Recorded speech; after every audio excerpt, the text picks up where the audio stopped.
Before I start, I know the media has deadlines and some came here to come and hear, so let me get the uncomfortable out of the way before I go into the good work that we've done. You know, I was in the news for spending money going to Paris. Past 2 days I had to answer being called a joyride.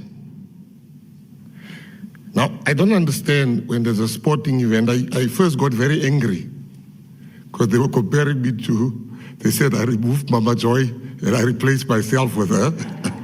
So I got angry. But then I realized being a government official, you must be transparent. You have taken on something that you can't get angry when people ask you about their money. Because every cent that we are using is belonging to the people. Now, I was annoyed for 10 minutes, but when that realization came, I realized that I must answer. And I'm going to answer very transparently here. And if there's any media person that still feels that I've not adequately answered, please, I will remain behind so that you can go back to the newsroom having all your questions answered. Number one, my first trip as a minister, the first one as a minister, not as a person, as a minister, was to the Olympics. I came a week before the Olympics start.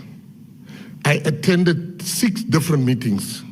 I attended a meeting with the Minister of Azerbaijan. I attended a meeting with the African ministers. I've attended a meeting with the Commonwealth ministers. I've attended the opening ceremony. I've also attended a meeting standing in for the Minister of Police where they had all the police there. So I had 6 meetings I had to attend. Now before the opening ceremony, the rugby already started for those that don't know. So I went to go and watch the 7th rugby. Then when the Olympics started, I sat in the rain so that our athletes also can have somebody screaming for them there. And then I realized because I was so excited for this new job I have, I want to learn, I'm going to come back. I'm probably the only minister in the world of sport that was not at the Olympics. Now, where do you get the joyride thing from? So I want to make it very clear. I came back, not because I was forced to come back. There was nothing wrong me being there. Now he's going to sporting events. That's my job. Do you want me to go look at cabbages and the agriculture? That is the job of Mr. John Steenhuisen to look at the farms. You can't, that's my job to go to sporting events. Yeah. Especially the biggest showcasing of talent in the sporting world, which is the Olympics. I didn't go to the Paralympics, and that's not an achievement not to go. And I'm still going to go to all the sporting events because that's government. Now you want to portray me as a person that's taking a joyride. That thing you can do as other ministers. You've chosen the wrong one. Because I'm flying first class all the time with my own money. And now I must fly business class. So it's not an upgrade for me, it's a downgrade.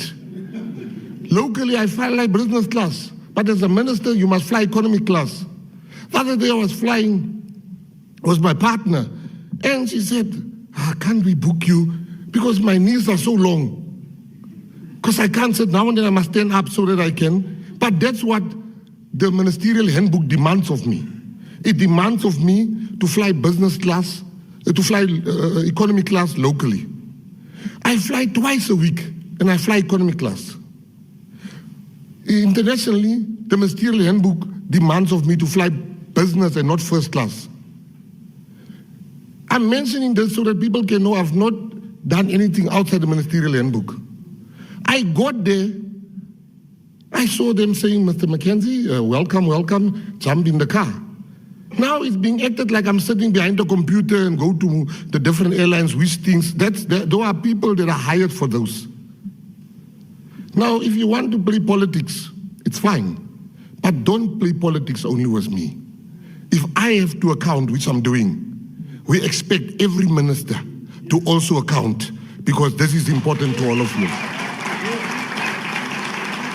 I've done absolutely nothing wrong. And I'm as transparent as possible. I went there. In fact, when I saw it's 125,000 rands for 5-star hotel,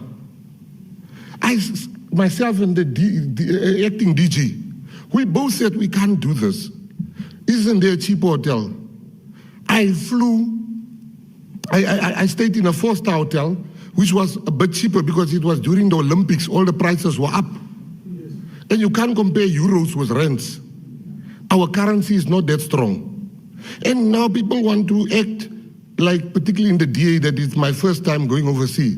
2007, I stayed for a month in Paris to watch the Rugby World Cup. For 1 month. I flew there first class. I stayed in a 7-star hotel for 1 month. Now, because it's no longer my own money and I must follow the rules, if the rule says I must fly economy class, I shall fly economy class. So I wanted to just get that out of the way. All the media that's here, we can still talk about if you have any further questions about the trip. But don't say I went for a joyride. And don't compare me to Mama Joy. I am not a super fan. I'm the Minister of Sport, Arts and Culture.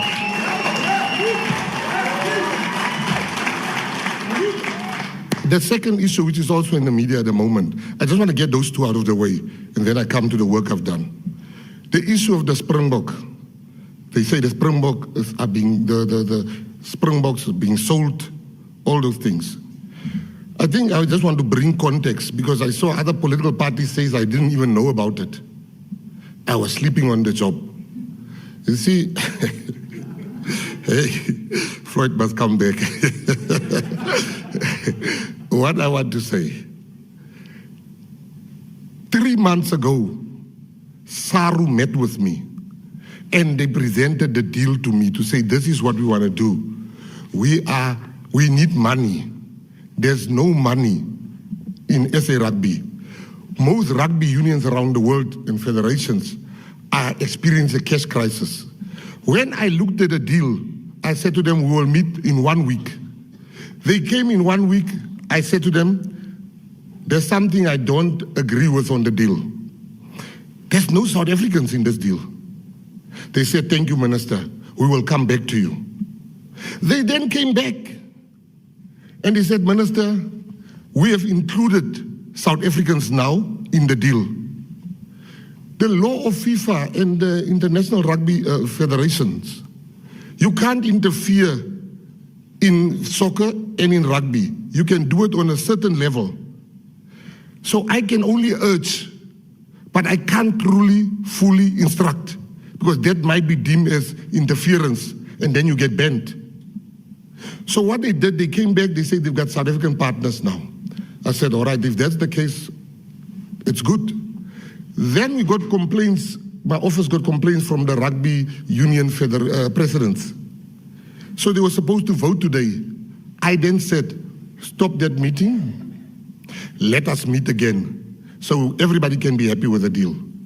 So that's where we are with the deal. I didn't see this deal the other day when some political party was giving a statement. I've been working, I've even